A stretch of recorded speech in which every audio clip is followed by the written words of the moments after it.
सभी को मेरी नमस्ते। आज का जो ये वीडियो रहेगा वो एसएससी सीएचएसएल 2020 की डीबी को लेकर रहेगा। तो कल मैं अपनी डीबी कंप्लीट करके आया हूँ, यानी कल मेरी डीबी थी, तो मैं अपना एक्सपीरियंस शेयर करता हूँ क्योंकि यूट्यूब और टेलीग्राम की चैनल्स पर अभी भी बहुत सारे डाउट्स हैं सर्टिफिकेट को लेकर, क्या क्या डॉक्यूमेंट्स लेके जाने हैं। तो इस वीडियो के माध्यम से मैं आपके सारे डाउट्स क्लियर करना चाहता हूँ।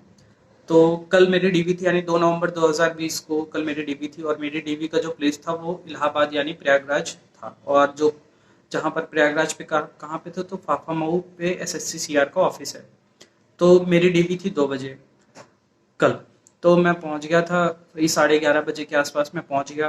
तो सर, पहला बैच तो जा चुका था, सेकंड बैच बैठा हुआ था जिनका 11:30 के आसपास ही एंट्री थी, लेकिन उनकी एंट्री 12 बजे के आसपास हुई थी। तो काफ़ी लोगों से मैं मिला क्योंकि 2 बजे एंट्री थी, तो काफ़ी समय था मेरा। 2 बजे वाले भी ग्रुप पे थे, तो सभी लोगों से मैंने बात की, ऑप्शन फॉर्म क्या भरना है, क्या पोस्ट पहले भरी, क्या बाद में भरी, ये सारी चीज़ें मैंने वहाँ पे डिस्कस की। तो जैसे ही हम लोगों का 2 बजा, तो हम लोग ये सोचा कि अब आ जाएगा, लेकिन 2:30 बजे हम लोगों का नंबर आया। तो जो गार्ड थे वो आए, उन्होंने टिकट नंबर के अकॉर्डिंग हम लोगों का 6 ग्रुप बनाया, 20-20 का ग्रुप बनाया। और हम लोग उसी अकॉर्डिंग एक एक ग्रुप जाने लगा धीरे अंदर से। तो हम लोग की एंट्री वही 3 बजे के आसपास पूरी कंप्लीट हो चुकी थी। तो हम लोग अंदर गए, तो जो रूम नंबर था मेरा था वो तीसरा था, और मेरा ग्रुप तीसरा था। और मेरे रूम नंबर पे तीसरा और छठा ग्रुप था, यानी तीसरा मेरा वाला ग्रुप और एक छठा ग्रुप था, उसमें भी कई सारे बच्चे थे। तो दोनों बैठने की व्यवस्था, प्रॉपर डेस्क लगी हुई है। और जो ऑफिसर्स थे वहाँ पर वो 2 लोग थे, और मैम एक बाहर बैठी थी, वो जो डाटा फीड कर रही थी।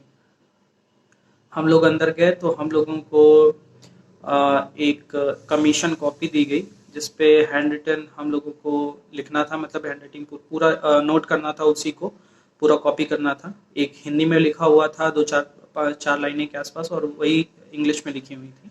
वही नोट करके सबमिट करना था। उस पर अपना roll number, name of examination और आज की तारीख यानी डेट लिखनी थी जिस दिन डीबी था आपका। तो हम लोग गए और हम लोगों ने ये किया, सर ने हम लोगों को ये दिया। फिर उसके बाद सर आए, तो सर ने बताया, प्रॉपर क्लियरली बताया कि क्या क्या डॉक्यूमेंट्स चाहिए हम लोगों को जो सबमिट करने हैं। तो और वही डॉक्यूमेंट्स ओरिजिनल में वो चेक करेंगे। तो उन्होंने क्लियरली बोला था कि 10th की मार्कशीट और 10th का सर्टिफिकेट, 12th की मार्कशीट, 12th का सर्टिफिकेट।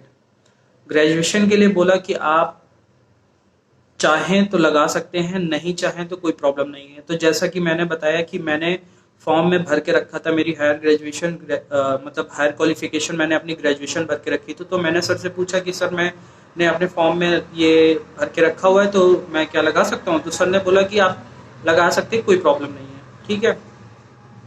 रोल नंबर के अकॉर्डिंग वो फिर बुलाने लगे धीरे से कि आप एक एक करके आइए। तो मेरा दूसरा ही था, टिकट नंबर के अकॉर्डिंग मेरा 42 था। मेरे से पहले एक जो लास्ट वीडियो था 42 था मेरा, मुझसे पहले एक थे भैया। तो वो गए, उसके बाद मैं गया, और ऐसे करके सभी लोगों को देखा। तो सर ने बोला ये 10th की सर्टिफिकेट मार्कशीट और 12th की मार्कशीट सर्टिफिकेट, ओबीसी का सर्टिफिकेट, क्योंकि कल 2 नवंबर थी तो सारे ओबीसी के ही कैंडिडेट्स आए हुए थे। और आपकी एक आधार कार्ड, पहचान पत्र जो होता है, आधार कार्ड हो या आपका वोटर आईडी, वो पैन कार्ड हो, ठीक है। और आपका ऑप्शन फॉर्म। तो 7 डॉक्यूमेंट जमा करने थे। एक तो वो कमीशन कॉपी, 10th का सर्टिफिकेट मार्कशीट, 12th का सर्टिफिकेट मार्कशीट, और अगर आपके पास ग्रेजुएशन है तो चाहें तो जमा कर सकते हैं। ओबीसी का, कल क्योंकि ओबीसी का था, और आपका आधार कार्ड, और वो लास्ट में ऑप्शन फॉर्म। तो ये एक एक करके सबको जाने थे, और यही आपके क्रम में, इसी क्रम में अरेंज करके आपको ले जाना था उनके सर के पास, ताकि जल्दी हो सके। उन्होंने पहले ही बोल दिया था, जितना आप कोऑपरेट करेंगे हमारे साथ उतना ही आप जल्दी यहाँ से जा सकते हैं। तो मेरा नंबर आया, मैं पहुंचा, सर ने मेरे डॉक्यूमेंट सारे देखे। जो अरेंजमेंट उन्होंने बताई थी उसी अरेंजमेंट में मैंने अपने सारे डॉक्यूमेंट्स की फोटोकॉपी लगाई, और जो ओरिजिनल डॉक्यूमेंट्स है वो भी लेके गया। सर ने सारे डॉक्यूमेंट्स देखे मेरे, और उसके बाद भेज दिया, एक फाइल पे रख लिया। उसके बाद बोलिए आप बैठिए, आपका बुलाया जाएगा जब आपका ऑप्शन फॉर्म की फीडिंग, मतलब जो डाटा फीड होगा वहाँ पर। तो मेरा फिर नंबर आया, सबका हो गया। फिर उसके बाद बुलाने लगे वो, मतलब एक इधर चेक कर रहे थे सर, उधर मैम वो डाटा फीड कर रही थी। तो मैम के पास गया, अपने प्रेफरेंस फॉर्म को मैम ने सारा बोला कि आपका मैम ने बोला था कि आपके 12th का आप कैलकुलेट करके ले जाइएगा, आपका 12th का जो परसेंटेज है, क्या रोल नंबर है और क्या ईयर है, क्योंकि वो डाटा वहाँ पर फीड होता है। तो ये 3 चीज़ें आपको पता होनी चाहिए। मैम आपको बता देंगी जब आप जाएँगे सीआर पे, तो मैम आपको बता देंगी या सर बता देंगे, जिस भी रूम में आपका पड़ता है। तो मेरा तीसरे में था, तो उसमें डाटा फीड करने के लिए मैम थी।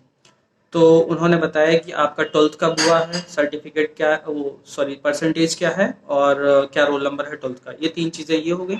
और ऑप्शन फॉर्म वो जो फाइल होती है उसी से देख के आपको ऑप्शन भरना, प्रेफरेंस फॉर्म में ऑप्शन भरने होते हैं। तो जो पोस्ट कोड होता है उसी के हिसाब से हम बोलते गए, जो हमने प्रेफरेंस भर के रखी थी।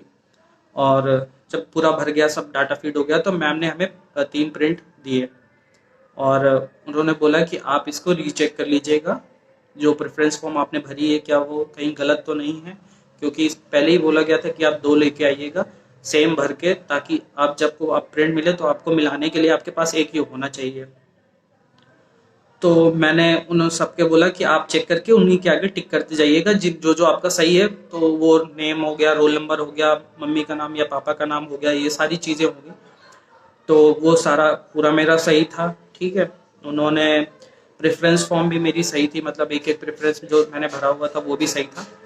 तो ये सब हो गया। अब बात कर लेते हैं ओबीसी की क्रूशियल डेट के बारे में, जो सबसे बड़ा डाउट है इस समय कि क्या कंसिडर कर रहा है एसएससी ओबीसी का जो सर्टिफिकेट का क्या क्रूशियल डेट है, वो क्या सर्टिफिकेट का। तो सर ने क्लियरली बोला हुआ है कि आपका जो ओबीसी सर्टिफिकेट है वो होना चाहिए 26/12 यानी 25/12/2017 से लेके 26/12/2020 के बीच का होना चाहिए।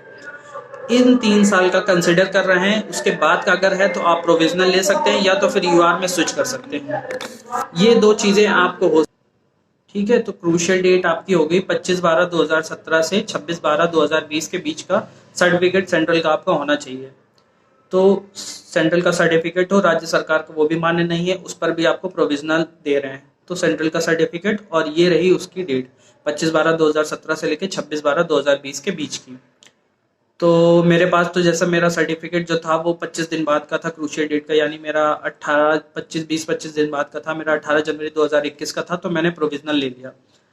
तो और लेकिन प्रोविजनल लेने से के लिए वो बोले जिनको प्रोविजनल चाहिए उनको एक वचन पत्र पर साइन करना पड़ेगा। उस पर लिखा हुआ था, वचन पत्र आपको जो देंगे वो लोग, एक पेज होता है उस पर आपको लिखना होता है कि मैं नाम अपना और रोल नंबर और परीक्षा CHSL 2020 में अपना ओबीसी का प्रमाण पत्र सबमिट करने में असमर्थ हूँ, और जो डिपार्टमेंट का निर्णय होगा वो मेरा मतलब मान्य होगा, मतलब जो डिपार्टमेंट अब इस पे इस केस पे जो डिपार्टमेंट करेगी वो मैं मान्य करूँगा, और मेरी इस तरफ से कोई हस्तक्षेप नहीं होगा, ठीक है। तो जो अब मान्य डिसीजन होगा वो डिपार्टमेंट होगा। तो एसएससी ने मुझे प्रोविजनल दे दिया और मैंने प्रोविजनल ले लिया था, क्योंकि ये जो बहुत चल रहा है कि भाई वहां से रिजेक्ट हो जाओगे, ये हो जाओगे, वो हो जाओगे, दुनिया भर की बातें, कुछ नहीं होता। आराम से आपका वो रिजेक्शन तब होता है जब आप सर्टिफिकेट नहीं प्रोवाइड कर पाते।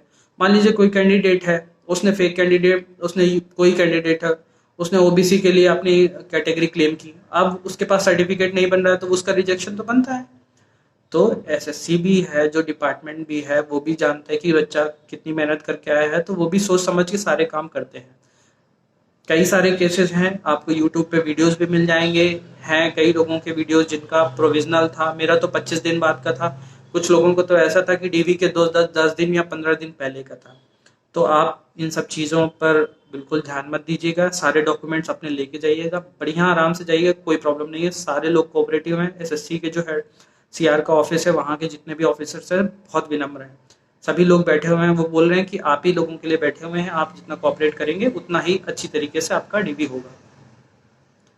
तो होप है आपको सारे डाउट्स जो है डीवी को लेकर, CHSL 2020 की डाउट्स क्लियर हो गए होंगे। तो ये रहा मेरा डीवी का एक्सपीरियंस, और सारे मैंने आपके क्लियर किया होगा सारे डाउट्स आपके। तो आप आराम से जाइए, डीवी कराइए, और ऑल द बेस्ट सभी लोगों को। तब तक के लिए नमस्कार।